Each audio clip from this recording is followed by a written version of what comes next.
প্রণাম সকলকে। কেমন আছেন সবাই? ঘরকন্যা পিঙ্কির নতুন একটা ব্লগে সকলকে স্বাগত জানাই। সকাল 6:30 মতো বাজে। আমি ঘুম থেকে উঠে স্নান টান করে পুজো টুজো করে নিয়েছি। তাও যাচ্ছি একটু বাইরের দিকে, কারণ আপনাদের দেখাতে। আর দেখুন নদীর জলটা কেমন কাঁচের মতো লাগছে, পরিষ্কার পরিষ্কার পরিচ্ছন্ন, ভারী সুন্দর লাগছে। তো চলুন, আর নদীর ধারে গাছগুলোও ভারী সুন্দর লাগছে। তো চলুন, সামনেই একটা জমি আছে, জমিতেই সর্ষে ক্ষেত। সেই আপনাদের আগে দেখিয়েছিলাম, তখন গাছগুলো খুব ছোট ছোট ছিল, আর এখন গাছগুলো খুব বড় হয়ে গেছে, তাই ফুলও ফুটেছে চারিদিকে। তাই সকালে বেরিয়েছি একটু সামনের দিকে হেঁটে আসবো বলে। এই যে সর্ষের বাগান এসে পড়েছি, আর ফুলগুলো দেখুন অসম্ভব সুন্দর লাগছে, তার জন্য আপনাদের কাছে শেয়ার করলাম। যাই চলুন, সরষের ক্ষেতে ঘোরা হয়ে গেছে, এবার একটু বাড়ির দিকে যাব। বাড়িতে গিয়ে চাটা বানাবো। মিশা আর সঞ্জয় শুয়ে আছে, ওদেরকে ডাকবো, ডেকে চাটা বানাবো। এই যে আমাদের ফুল গাছগুলো নষ্ট হয়ে গেছিলো, আবার আমি মাটি দিয়ে, জল দিয়ে, সার দিয়ে ঠিক করেছি। তো অনেকে বললো গাছগুলো কাটতে হবে না, কিন্তু গাছগুলো এই জন্য কাটিনি, কেটে ছেটে দেওয়ার কথা ছিল, কিন্তু দিইনি। আর সামনেটা জঙ্গলগুলো পরিষ্কার হয়ে ভারী সুন্দর লাগছে। আর দেখুন ওই যে দিদিদের গাছের কাগজ ফুলের গাছ, ভীষণ ভালো লাগছে। দেখুন থোকা থোকা গাছগুলো হয়ে, থোকা থোকা ফুলগুলো হয়েছে, তো ভারী সুন্দর লাগছে, সেই জন্যই আপনাদের দেখাচ্ছি। আর পেঁয়াজি পিঙ্ক কালার, তো ফোনে কতটা বোঝা যাচ্ছে জানি না, তবে পেঁয়াজি পিঙ্ক কালার বলে ভারী সুন্দর লাগে, দারুণ দেখতে লাগে। আর এই দিকটা আছে মানে পুরো রানি কালার টাইপের, আর এটা হচ্ছে পেঁয়াজি পিঙ্ক আর রেড, মানে অনেক রকম কালার আছে, খুব ভালো লাগছে। তো আমি এসেছি একটু সর্ষের ফুলই নেবো দুটো, সেই জন্য। যাই হোক চলুন, দুটো ফুল নিয়ে নিই। ফুল নিয়ে আমি ফুলে গেছিলাম, বাড়ি চলে গেছিলাম, আবার নিতে এলাম, নিয়ে বাড়ি যাব। গিয়ে সঞ্জয়কে আর মিশাকে ডাকবো, ও চাটা খাবে, শুয়ে আছে। ও মর্নিং ওয়ার্কে যাবে বলছিল, কিন্তু আজকে আর যায়নি, অনেকটা দেরি হয়ে গেছে। ভারী সুন্দর লাগছে দেখুন। আর আমাদের বাড়ির পিছনেও একটা জমি আছে, ওটাও খুব সুন্দর লাগছে। ওটা আপনাদের পরের দিন দেখাবো। বিকেলের দিকে ঘুরতে যাই ওদিকটা। এই যে চলে এসেছি ঘরে, পাপার কাছে কি এই যে দুজনে খুব দুষ্টুমি করছে, আর আমি ছবি তুলছিলাম, ভিডিও করছিলাম, যে ওরা এত দুষ্টুমি করছে, উঠছে না। দেখি দেখি, দেখতে পাচ্ছি না তো আমি একটু।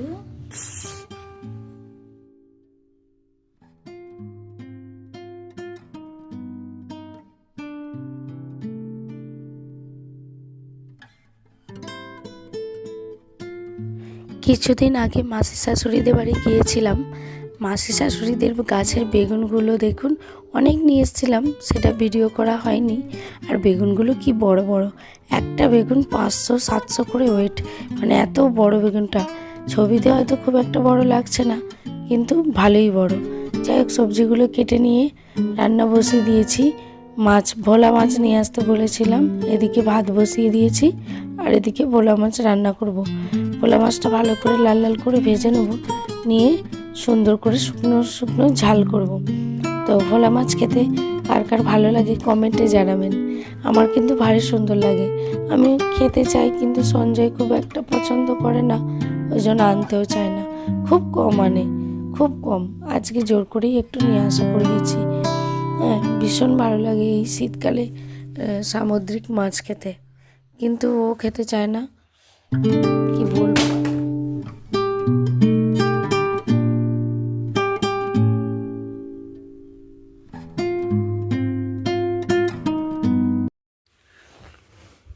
পেঁয়াজ ভেজে মশলাগুলো আস্তে আস্তে দিয়ে দেব, দিয়ে ভালো করে কষিয়ে নেব। কষিয়ে নেওয়া হয়ে গেলেই, জল ফুটে গেলে তারপর নামিয়ে নেব।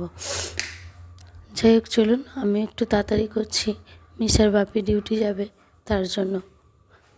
তবে আজকে মিশাকেও ব্যায়ামে নিয়ে যেতে হবে, কারণ ওর আজকে ব্যায়ামের ক্লাস আছে, ব্যায়ামে নিয়ে যাব। রান্না টান্না হয়ে গেলে, মিশার বাপি বেরিয়ে গেলে একটু রেস্ট করে নেব, কারণ আজকে মিশার ব্যায়াম আছে, তাই জন্য একটু তাড়াতাড়ি করছি। ব্যায়ামে নিয়ে যাব আজকে, ব্যায়ামে ভর্তি করতে নিয়ে যাব আজকে।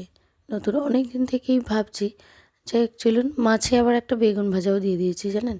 বেগুন ভাজা দিয়ে করলে নাকি খুব সুন্দর হয়, তার জন্য একটু দিয়েছি।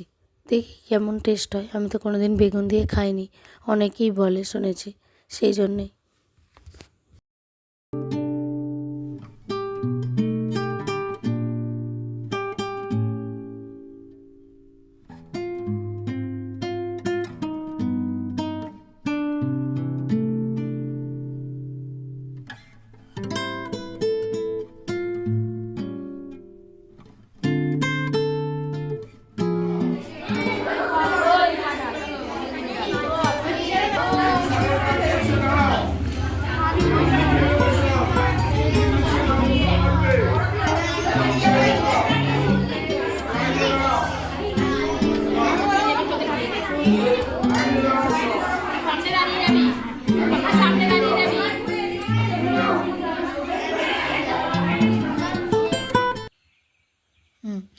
মিসাজ কোথায় যাবে? তাড়াতাড়ি রেডি হয়ে গেছো? পড়তে। পড়তে যাবে? ও, তুমি নিজে নিজেই তৈরি হয়ে গেছো? হ্যাঁ, সেই জন্য সবাই আন্টি বলেছে একা একা যেতে, বড় হলে বড় হয়ে গেছিস একা একা যেতে, সেই জন্যে। তাই? হ্যাঁ। পায়ে মোজা পরেছো? হ্যাঁ। কই দেখি। বাবা, তুমি একাই তৈরি হয়ে গেছো? আমার দরজাটা খুলে দেবে, চলো না, ওপরে দেয়া তো।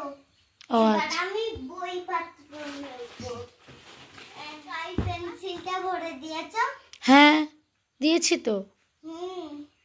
চলো যাই। সব বই আছে? বই নিয়েছো? হ্যাঁ। কি কি বই নিতে বলেছে? মা বলেছে সহজ পাঠ নিতে। তাহলে ওই ব্যাগ থেকে সহজ পাঠটাই ব্যাগে। মিশা পড়তে চলে গেছে, আর কাণ্ড দেখুন। আমার একটু মন খারাপ, আজ একটা অনুষ্ঠান বাড়ি ছিল, যাওয়া হয়নি, তার জন্য মনটা খারাপ বলে আমি বিছানা থেকে উঠিনি। আর আর মিশার বাপি চা করে আমাকে দিয়ে গেছে, ও নিজেও খেয়েছে, আমিও খেয়েছি, জোর করেই খাওয়ানো। আমার মনটা আজ খুব খারাপ, আমি উঠিনি, রাগ করে ওর সাথে কথাও বলিনি। তো আমি বাইরে এসে দেখছি মিশার বাপি আটা ময়দা মাখছে। আমি বলছি কেন? বলছে মানে আমার মনটা খারাপ বলে ও নিজে নিজেই রান্না করবে। বলছে তোমাকে আজকে কিছু করতে হবে না, আমি করব। তার মানে কি, ও নিয়ে যায়নি তো, তার জন্য এই সব রেডি। আমি বলছি তাহলে মাঝে মাঝে এরকম রাগ করতে হবে বলুন, না হলে তো এই দৃশ্যগুলো দেখা যাবে না। যে কাজ করতে পছন্দই করে না, কাজই করে না, সে আজকে দেখুন ময়দা মেখে কী করবে। দেখি আজকে কি বানায়। তবে আমার মনে হচ্ছে আমার আজকে রেস্টের পালা। মানে আমাকে বলছে আটাতে নুন দেয়, জানেন, আটা ময়দাতে নুন দিতেই ভুলে গেছে। আর ওই কড়াইটায় গরম জল করেছে, করে নিয়ে আসন পেতে ভালো করে গুছিয়ে বসেছে, বসে এ দেখুন মাখছে। যাই হোক চলুন কি বানায় দেখি, নেক্সট ভিডিওতে দেখাবো। ভিডিওটা তাহলে এখানেই শেষ করছি। ভালো থাকবেন, সুস্থ থাকবেন, সাবধানে থাকবেন। আর ভিডিওটি কেমন লাগলো কমেন্টে জানাবেন। ভালো লাগলে একটা লাইক করে দেবেন। দেখা হবে খুব শীঘ্রই নতুন একটা ভ্লগে।